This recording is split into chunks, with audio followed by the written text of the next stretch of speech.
The lockdown alarm blared through Clearwater High, its shrill wail cutting through the halls. I was caught in the open, standing in the middle of the hallway, when it went off. I had just left, returning a book from the library while heading to my next class. My stomach dropped as I realized there was nowhere to go. I rushed to the closest classroom, pounding on the door. "Let me in!" I shouted, but it was locked. I could see the terrified faces of my classmates huddled under their desks through the window, but no one moved, no one even looked at me.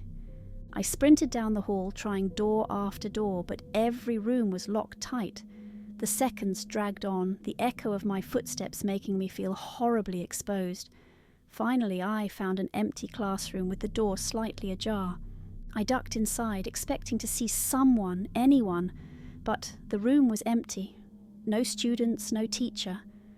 I quickly locked the door behind me and crouched under a desk, trying to calm my racing heart.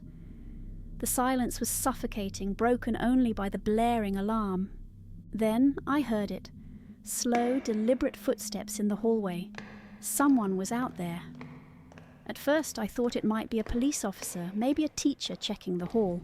But the footsteps were too slow, too measured. My stomach twisted with a sickening sense of dread.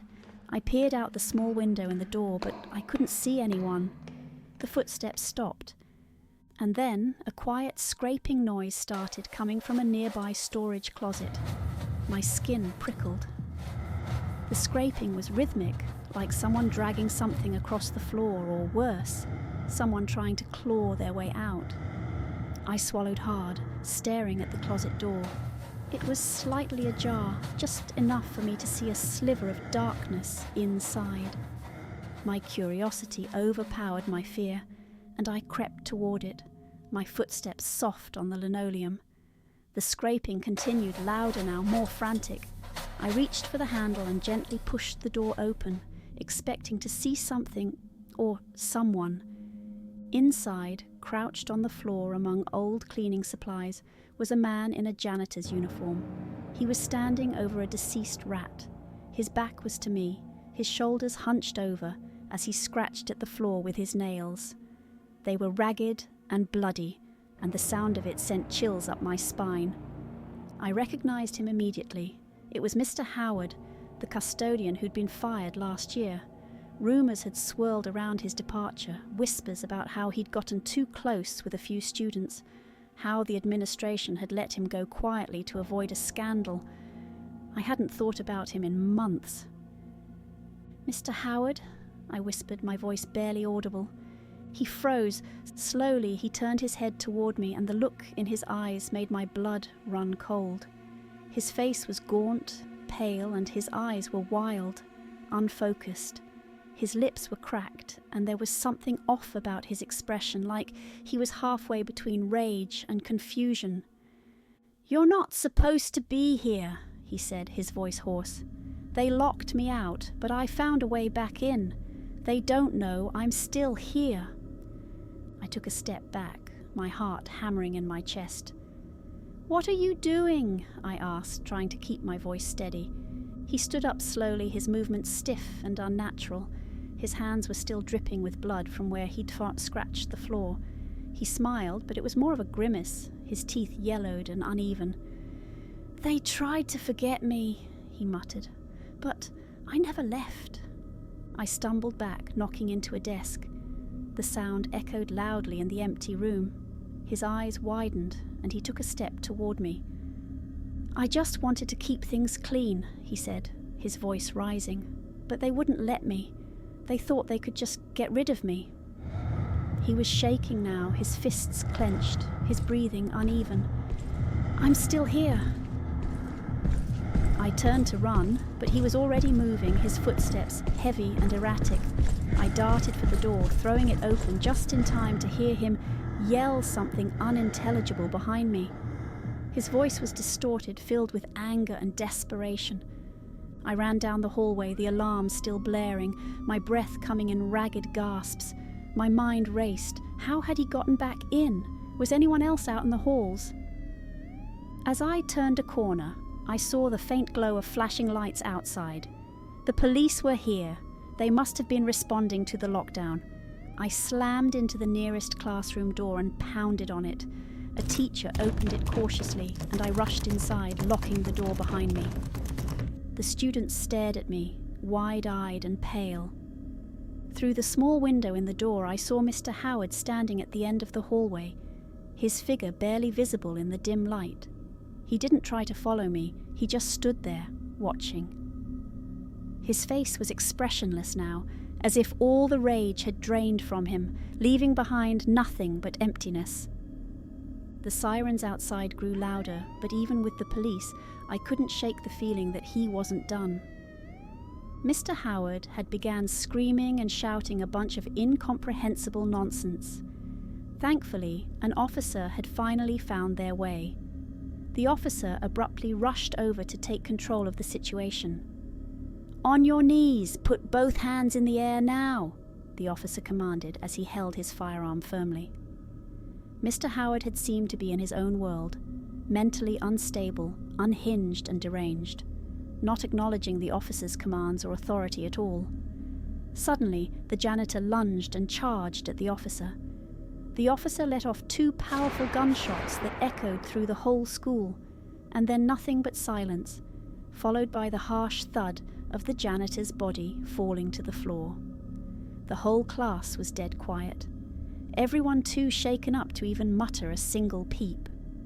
I shakily took out my phone, texting my mum that everything was okay, and it's all over. We're saved, I thought to myself. But I knew he'd never forget the look on Mr. Howard's face. Those unkept fingernails and sinister smiles would haunt me for days to come.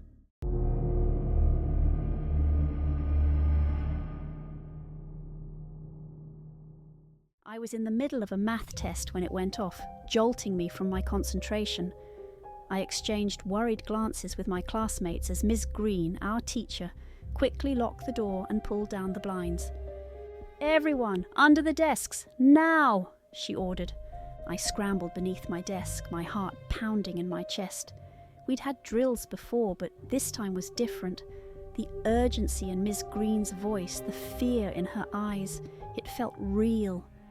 The room fell silent save for the muffled whispers and the occasional shuffle of feet. My best friend Sam was crouched next to me, his hand gripping mine tightly. We sat in tense silence, listening to the distant sounds of sirens and footsteps echoing through the hallway. Then, without warning, the door handle began to rattle. I froze, my breath catching in my throat. Sam squeezed my hand harder, his knuckles white. The rattling stopped, replaced by a soft, deliberate knock. The kind of knock you might hear if someone was trying to get in quietly, hoping not to draw attention. "Let me in, please! I was coming out of the restroom when the drill started," a voice called from the other side. The thing is, I didn't recognize this person's voice, and I just instinctively knew every other student felt uneasy about really trusting what this person claimed about coming out the bathroom to be true. It was muffled but unmistakable. The tone was low, almost gentle, but it had an unsettling edge. "I know you're in there. Let me in. I'm scared." And then, almost instantaneously, my hunch had proven to be true. I saw the intruder's shadow through the glass of the classroom door. No way was that a student who attends this school, or school at all for that matter. Miss Green's eyes darted around the room, searching for something, anything to do. We all stared at the door, our faces pale and terrified. Another knock, louder this time, followed by the sound of someone scratching at the door. It was methodical, almost as if they were trying to find a way through. I could hear my own heartbeat pounding in my ears, drowning out everything else. Sam's breathing was shallow and quick. We were all trying to stay as quiet as possible, but the tension was suffocating. The voice continued, softer now.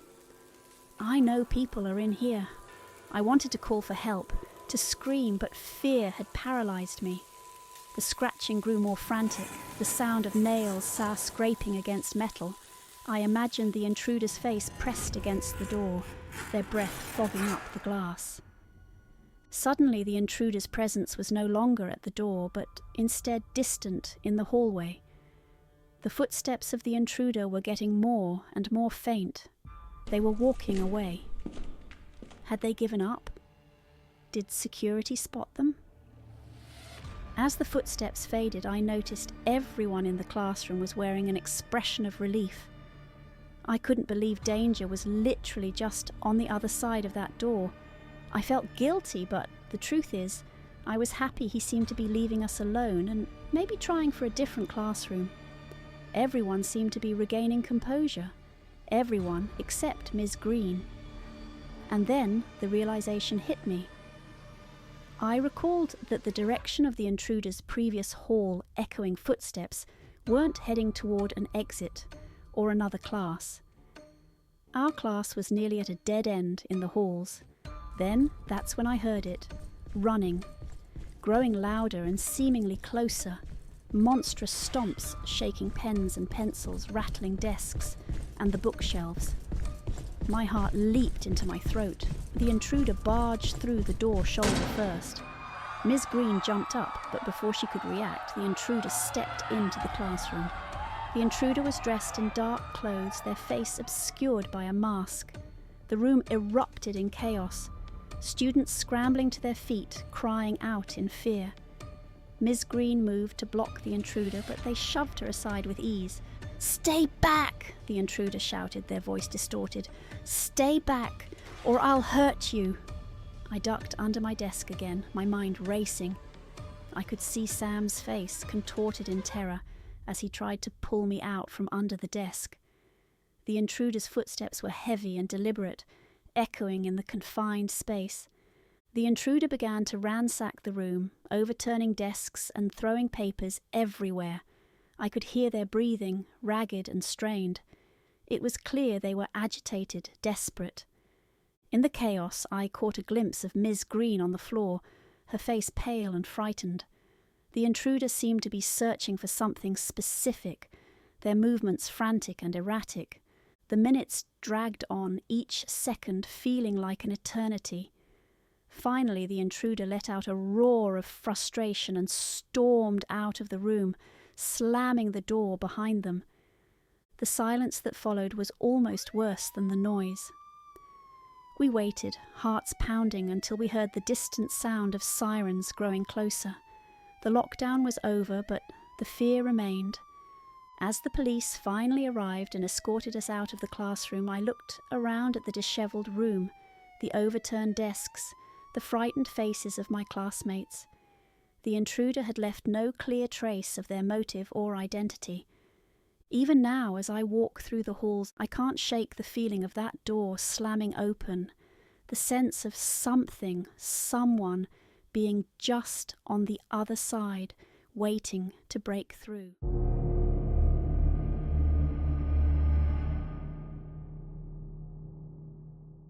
The school's PA system crackled to life, its static breaking through the usual din of the hallways. "Attention all students and staff. This is not a drill. We are on lockdown. Lock all doors and stay hidden." I was alone in the bathroom, having skipped class to avoid a math test I hadn't studied for. My stomach churned, not from anxiety, but from the gut-wrenching realization that I was trapped. I locked the stall door, pulled out my phone and texted my friend, trying to stay calm despite the rising dread. A sudden crash echoed through the bathroom. My phone slipped from my trembling hand and clattered to the floor. I crouched low, trying to control my breathing as I heard footsteps. They were heavy, uneven, like someone was dragging a leg or a bag. I pressed my back against the stall wall, my heart racing. The footsteps grew closer, then stopped. I held my breath, listening intently. There was a faint rustling sound and then a soft, grating noise, like nails scratching on a surface. A shadow passed under the stall door. I froze, barely daring to breathe. The footsteps resumed, pacing in front of the stalls, growing closer and closer to mine. The rustling grew louder, more erratic, mingling with a low, guttural sound that sent shivers down my spine. I peered through the gap between the door and the stall, but the view was obscured. The intruder was moving in and out of my line of sight. I noticed a dark shape, something large and bulky, but I couldn't make out any details. Suddenly the intruder stopped directly in front of my stall. I could hear the low, raspy breaths and the occasional muttered curse. My hand instinctively reached for the stall lock, my fingers shaking uncontrollably. I needed to stay quiet, to remain hidden. The shadow loomed closer.